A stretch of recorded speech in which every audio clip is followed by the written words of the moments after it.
PG&E says public safety power shutoffs, those PSPSs, will probably start tomorrow for several counties, including here in the Northstate. It's because of anticipated wind and dry weather. PG&E spokesperson Megan McFarland said the PSPS could affect 28,000 customers. Gustier conditions are expected to start tomorrow night, and McFarland says PG&E meteorologists expect it to die down by midday Saturday.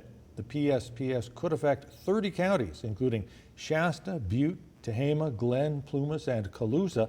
But she says undergrounding power lines will reduce those power shutoffs. In 2021, PG&E announced a multi-year initiative where we're taking 10,000 miles of our overhead distribution lines and burying them underground, which will greatly decrease wildfire danger. There's no exact date when all the planned burying of power lines will be finished.